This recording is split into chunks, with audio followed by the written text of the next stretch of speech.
საქართველოს პარლამენტის ეროვნულ ბიბლიოთეკაში აფხაზი თავადების ნიკოლოზ და ჩარლზ ჩხოტუების დარბაზი გაიხსნა. დარბაზში განთავსდა ჩხოტუების ცნობილი საგვარეულოს საოჯახო არქივის მნიშვნელოვანი დოკუმენტები, ფოტოები და პირადი ნივთები, რომლებიც ესპანეთიდან ჩამოიტანეს. სპეციალურად ამ დღესთან დაკავშირებით საქართველოში ჩარლზ ჩხოტუას ოჯახის წევრები ჩამოვიდნენ. რამოდენიმე ხნის წინ ჩვენ მოვახერხეთ და დავაინიციირეთ ის პროცესი, რომ ჩხოტუების ოჯახი, რომელიც წარმოადგენს ჩვენი აფხაზის სახელოვანი დიასპორის წარმომადგენლებს საზღვარგარეთ, ჩხოტუის ოჯახმა გადმოგცა ჩვენ ძალიან მნიშვნელოვანი არქივი. მე მინდა კიდევ ერთხელ ძალიან დიდი მადლობა გადაუხადო ყველა იმ უწყებას და პერსონალიებს, ვინც იყო ჩართული ამ პროცესში და განსაკუთრებული მადლობა მინდა გადაუხადო ქალბატონ ელენა ჩხოტუას, რომელმაც ყველაფერი გააკეთა იმისათვის, რომ ჩვენ ის ანდერძი, რომელიც იყო დადეებული ჩარლის მიერ, აღსრულებული იყო.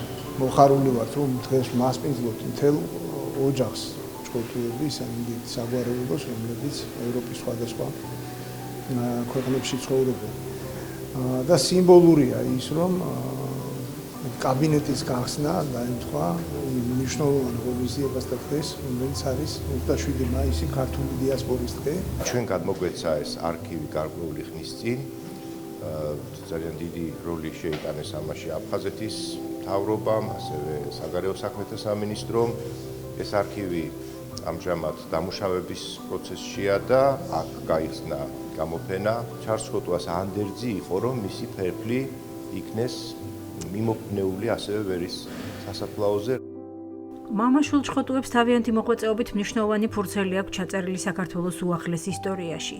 შთამბეჭდავი იყო უფროსი ნიკოლოზ ჩხოტუას უკანასკნელი სურვილი, 1984 წელს სიკვდილის წინ ანდერძად დაბარებული. სხეული თუ არა, გული მაინც მიაბარეთ მშობლიურ მიწასო, რომელიც ოჯახმა წლების შემდეგ აუსრულა. მადლობა ყველას, ვინც ამ ყველაფერში თავისი წვლილი შეიტანა. მიხარია, რომ მოგვეცა შესაძლებლობა ავასრულოთ მათი დიდი ხნის ნატრა. ეროვნულ ბიბლიოთეკას პირად ნივთებთან ერთად გადაეცა დოკუმენტები, რომლებიც ბევრ საინტერესო მოვლენებს ასახავს. ასევე ავასრულეთ ჩარლზ ჩხოტუას კიდევ ერთი სურვილი, მისი ფერფლის სამშობლოში, ვერის სასაფლაოზე დაიკრძალება. დღეს კი ჩარლზ ჩხოტუას ფერფლიც მისი ანდერძის თანახმად თბილისში, მამის გულთან, ვერის სასაფლაოზე დაკრძალეს. ჩხოტუების საარქივო მასალების საქართველოში ჩამოტანა აფხაზეთის ავტონომიური რესპუბლიკის მთავრობის, საქართველოს ეროვნული ბიბლიოთეკისა და საზოგადოებრივი მაუწყებლის ერთობლივი ორგანიზებით პროექტის აფხაზური არქივების ფარგლებში განხორციელდა.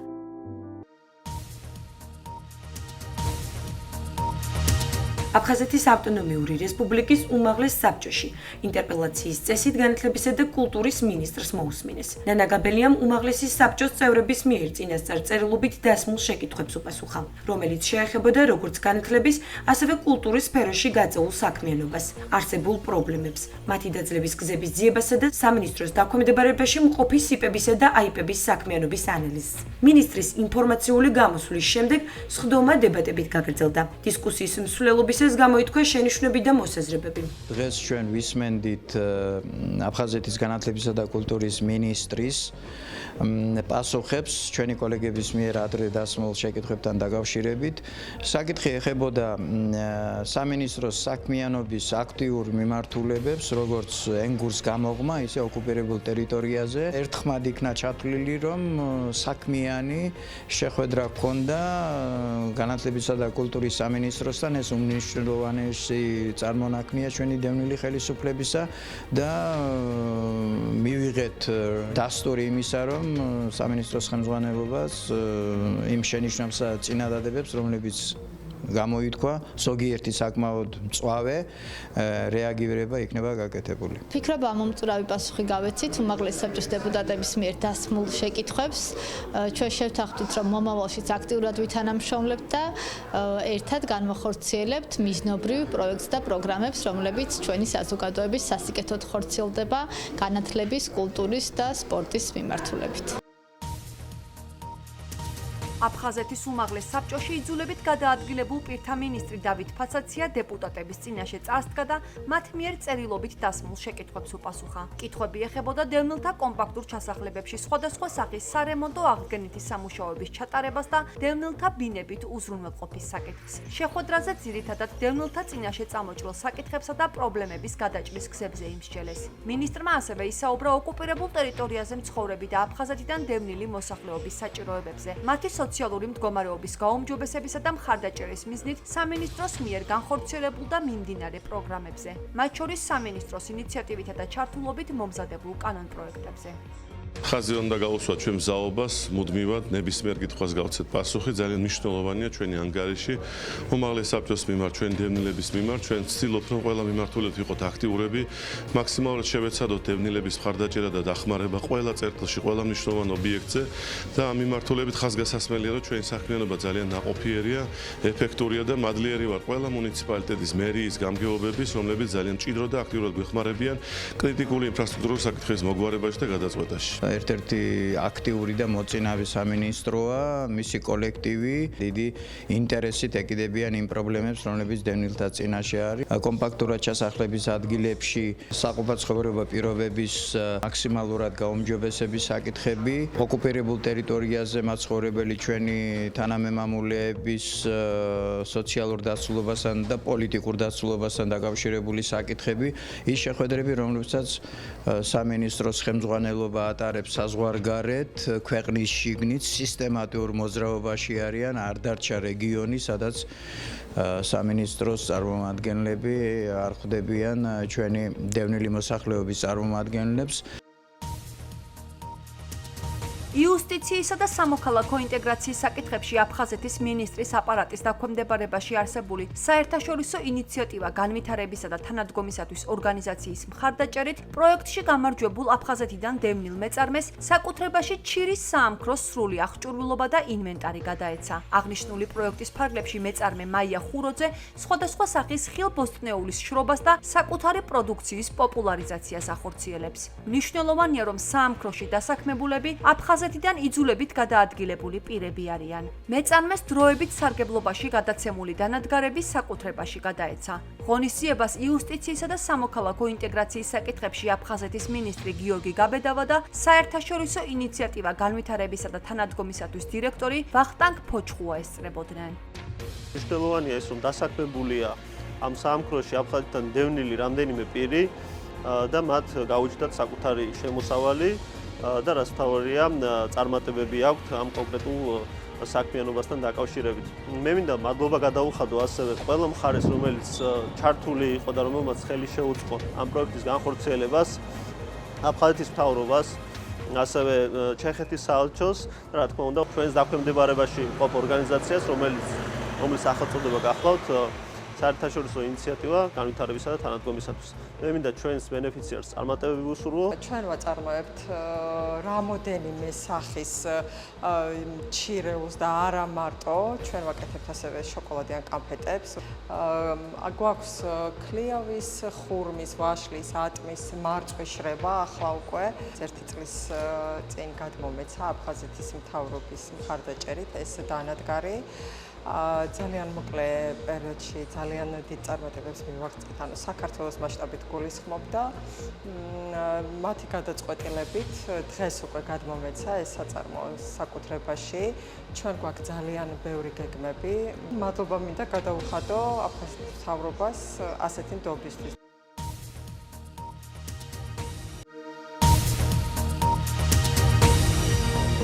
აფხაზეთის დე-ფაქტო რესპუბლიკის ეგრეთ წოდებული საგარეო საქმეთა მინისტრის მოვალეობას ოდისეი ბიგბავა შეასრულებს. შესაბამის განკარგულებას ეგრეთ წოდებულმა პრეზიდენტმა ასლან ბჟანიამ 2024 წლის 22 მაისს მოაწერა ხელი. მას შემდეგ, რაც ბჟანიამ დე-ფაქტო საგარეო საქმეთა მინისტრი ინალ არძიმბა თანამდებობიდან გაათავისუფლა, პოსტს დროებით მისი მოადგილე ირაკლი ტუშბა იკავებდა.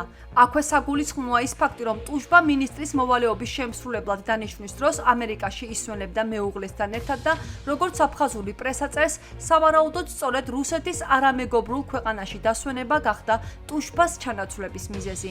ასევე ირაკლი ტუშბა ჟენევის მოლაპარაკებების პროცესში აფხაზურ მხარეს წარმოადგენს.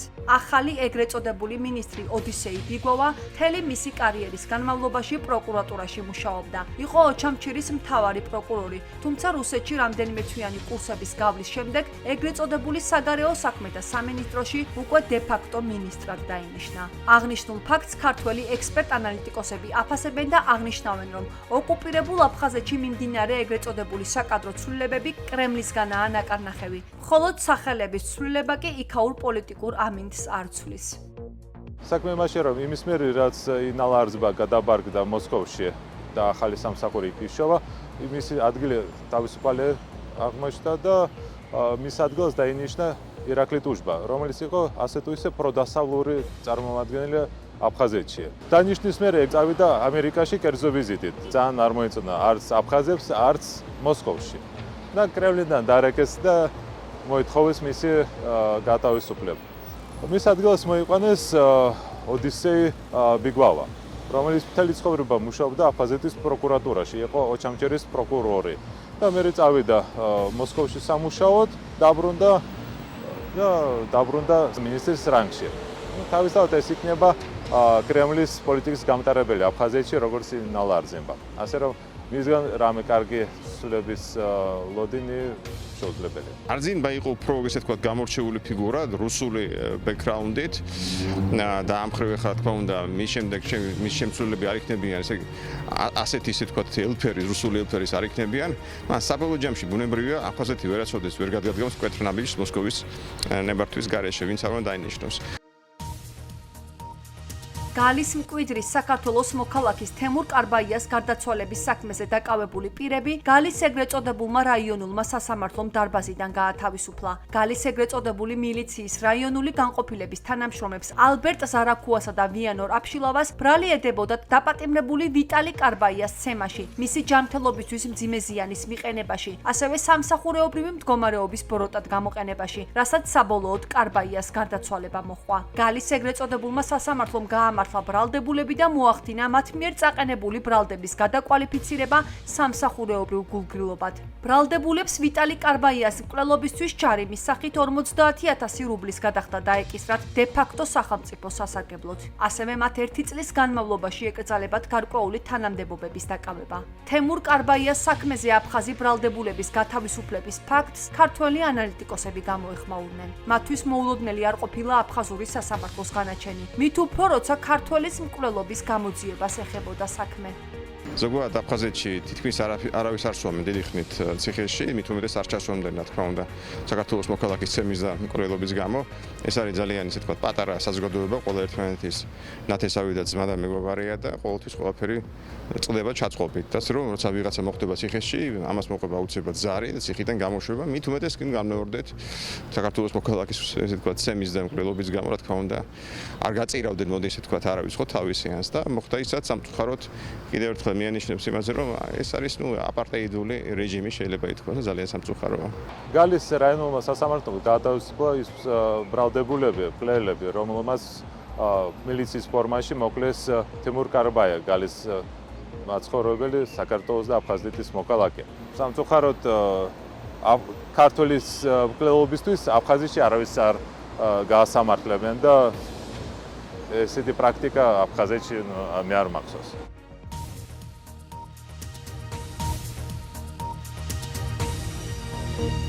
ვალერი არქანიას სახელობის არტ-გალერეაში ეროვნულ ინტელექტ ჩემპიონატი ეტალონი ჩატარდა. ღონისძიება კონკურსში აფხაზეთის ავტონომიური რესპუბლიკის სკოლების მერვე მე-11 კლასის მოსწავლეები მონაწილეობდნენ, რომლებიც შესარჩევი ეტაპის შედეგების მიხედვით შეირჩნენ. პირველი ადგილი და 2024 წლის აფხაზეთის ეტალონი მოსწავლის ტიტული მე-10 საჯარო სკოლის მოსწავლემ რაულ შენგელიამ მოიპოვა. პირველ ათეულში გასული მონაწილეები აფხაზეთის განათლებისა და კულტურის სამინისტროს სპეციალური პრიზებით დაჯილდოვდნენ. დიდი მადლობა ყველას, რა ვიცი, ძალიან დიდი ემოციებია და მინდა ვთქვა ასევე ჩემს სკოლასთან დაკავშირებით, რომ უკვე შარშანს და შარშანწინაც ჩვენი სკოლა ლიდერობდა მადლობა კიდევ ყველას დიდი ჩემს თანაკლასელებს, ჩემს მასწავლებლებს, რომელიც თან მახვდნენ და ვინც ჩემ გვერდით იდგა. შედეგი ძალიან კმაყოფილი ვარ, იმიტომ რომ ჩვენმა სკოლის მოსწავლეებმა ნამდვილად ყველაზე მაღალი შედეგები აჩვენეს და მე ვფიქრობ, რომ საქართველოს მასშტაბით როცა ჩატარდება ეტალონის მორიგი თამაში, ნამდვილად ერთ-ერთ საუკეთესო პოზიციაზე აღმოჩნდებით. და ეს სწორედ იმის დამსახურებაა, რომ აფხაზეთის სკოლებში საგანმანათლებლო სისტემა დღითიდღე იხვეწება და ის შედეგი, რასაც ჩვენი მოზარდები დებენ, არა მხოლოდ განათლების მიმართულებით, არამედ ყველა მიმართულებით, განათლება, კულტურა, სპორტი, ნამდვილად ჩვენი სკოლების მასწავლებლების და დირექტორების დამსახურებაა. წინა წლებთან შედარებით კიდე გაუმჯობესებულია სწავლის ხარისხი და რაც მთავარია мотиваცია, ლოგიკური აზროვნება. ყველაზე მაღალი შედეგი ჯერჯერობით მთელ საქართველოში ამდენ მუნიციპალიტეტში აქ დაფიქსირდა. ეს ფაქტია და ვერ გაექცევი.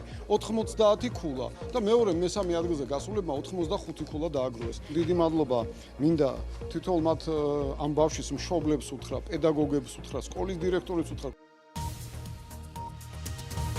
ბავშვთა დაცვის საერთაშორისო დღისადმი მიძღვნილ ღონისძიებას ექსპერიმენტორიუმში იუსტიციისა და სამოქალაქო ინტეგრაციის საკითხებში აფხაზეთის ავტონომიური რესპუბლიკის მინისტრის აპარატმა უმასპინძლა. კულტურულ შემეცნებითი აქტივობა აფხაზეთიდან დევნილი 30 ბავშვისთვის ჩატარდა. ღონისძიება ითვალისწინებდა სახალისო აქტივობებს, მეცნიერული კულინარიისა და აზოტის შოუს. მონაწილეებმა მუზეუმის გიდთან ერთად თხევადი აზოტით მოამზადეს ნაყინი. პროგრამის ბოლოს კი ბავშვებმა ტკბილეული თავადვე დააგემოვნეს. ღონისძიების მიზანი იყო აფხაზეთიდან დევნილი ბავშვების სოციალიზაციისა და ინტეგრაციის გაზრდა, მათი განვითარების ხელშეწყობა და გუნდურობის უნარების გაძლიერება. ღონისძიება ხორციელდება მინისტრის აპარატის ქვეპროგრამის სამოქალაქო ინტეგრაციის მხარდაჭერის ფარგლებში. მინდა სრულიად საქართველოს და განსაკუთრებულად აფხაზეთის ბავშვებს მიულოცოს ბავშვთა საერთაშორისო დღე და მოხარული ვარ, რომ ჩვენ ამ ინიციატივის ფარგლებში რამოდენიმე მნიშვნელოვანი, თუნდაც მასშტაბური ღონისძიება გვაქვს დაგეგმილი. ყველაფერს გავაკეთებთ იმისათვის, რომ ჩვენ დავბრუნდეთ ჩვენ ოჯახებში, ჩვენ სახლებში ესეთი ბედნიერები, როგორც ბედნიერები არიან ეს ბავშვები. საკმაოდ საინტერესო, ესე ვთქვათ, სოციალური აქცია ჰქონდა. 30 დევნილი პატარა ჩართული ამ ღონისძიებაში, სადაც მათ საშუალება ჰქონდათ სხვადასხვა აქტივობებში მიიღოთ მონაწილეობა. პროექტი განხორციელდა აფხაზეთის მთავრობის და ჩვენი უწყების, ესე ვთქვათ, ერთობლივი ძალისხმევით. ეს პატარები იყვნენ როგორც სოციალურად დაუცველები, ასევე მრავალშვილიანი ოჯახებიდან და მათ აფხაზეთის მთავრობისგან გადაეცათ შესაბამისი სიმბოლური საჩუქრები. გილოცავთ ბავშვების დღეს, მადლობა ამ ყველაფრისთვის, რაც ჩვენ ბავშვებისთვის გააკეთეთ. ბევრი რამ ვისწავლეთ, მეგობრებით შევიძინეთ, რაღაც აქტივობებში ჩავერთეთ.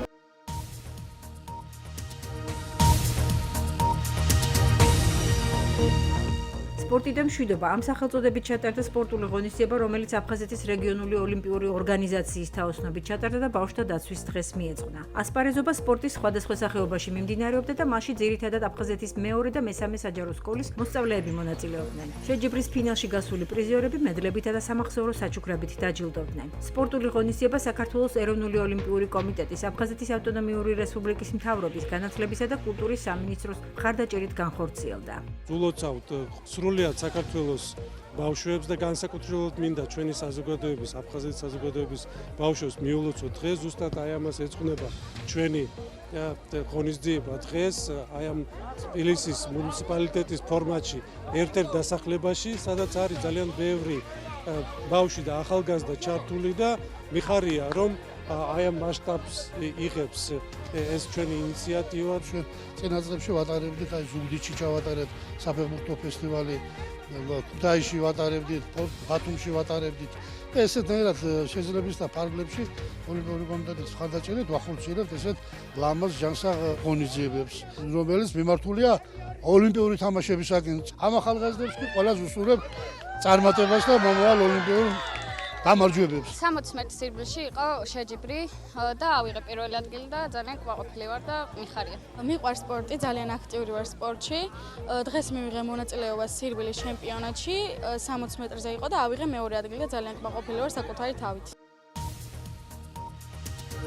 აფხაზეთის ავტონომიური რესპუბლიკის განათლებისა და კულტურის სამინისტროს ხელმძღვანელები აფხაზეთის მაგიდის ჩოგბურთის ფედერაციის წარმომადგენლებს შეხვდნენ. მინისტრმა ნანა გაბელიამ ტურნირში გამარჯვებულ ახალგაზრდა სპორტსმენებს, მათ მწვრთნელებს და ფედერაციის ხელმძღვანელებს მადლობის სიგელები გადასცა. საქართველოს მაგიდის ჩოგბურთის ეროვნული ფედერაციის ორგანიზებით გამართულ ახალგაზრდულ პირველობაში აფხაზეთის ნაკრებმა გუნდმა, რომელიც შედგებოდა ცხუმისა და დიოსკურიის წევრებისგან, წარმატებით იასპარეზა და ერთეულთა თანრიგში საუკეთესო შედეგი დააფიქსირა. 4 ოქროს, 5 ვერცხლის და 1 ბრინჯაოს медали მოიპოვა.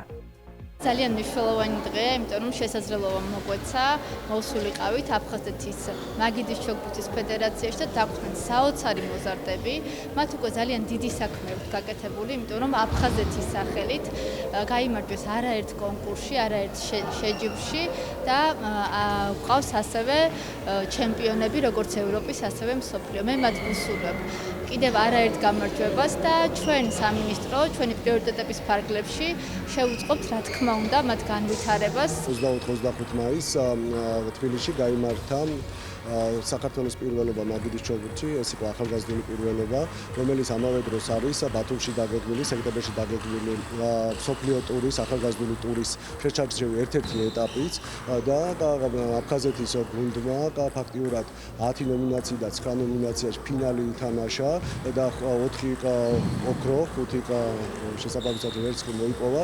ეს არის უმაღლესი შედეგი. ჩვენი გუნდი მრავალრიცხოვანი, ღირსეული ტიტულოვანი წარმომადგენლებით იქნება უკვე წარმოდგენილი კონკრეტულ ტურნირზე, რომელსაც მსოფლიო ეტაპი ეწოდება, რომელიც ჩატარდება ბათუმში სექტემბერში. ძალიან ყოფილი ვარ ბავშვებისთვის და რა თქმა უნდა ახლა ბავშვებს რო ვახსენებ და თუ ეს პირობები არ იქნებოდა, ყოფილი ვარ თვითონ ფედერაციის პრეზიდენტ ბატონო მარისთვის, დამფუძნებელისთვის, კახაჩხატისთვის, რომლებიც რო არ აისენი, მე მარტო ვერაფერს ვერ ვიზამი.